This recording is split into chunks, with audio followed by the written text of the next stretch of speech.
Sa sining nga drone video, makita ang madamol nga aso sa bahin sang barangay Estefania sa Bacolod City pasado alas 6 kagabi. Talalupang dun man ang pagdabadaba sang kalayo sa sulod sa isa ka balay.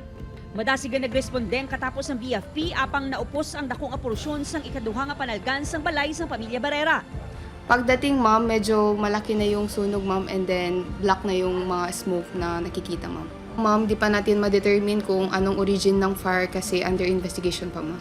Antes kuno nagluntad ang sunog, may matunog na lupok nga nabatian ng mga tupad balay.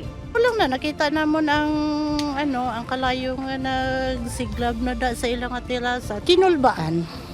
Kulba gid man pay syempre kadamo sang pamalay bala nga madamay. O na naglupok ma'am daw transformer. Nagpasalamat ang tag-iya nga badasig nga nakagwa ang anak na si Brian sang nagumpisa na ang kalayo. Nabatian niya may daw crack na balahaw. So nagsaka siya, tigaling kayong amo ng kwarto. Nakasarado na mo. So hindi niya na nagpanaog sa panaog yes.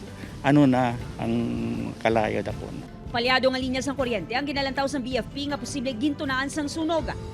Gani pa numdom sang BFP sa publiko.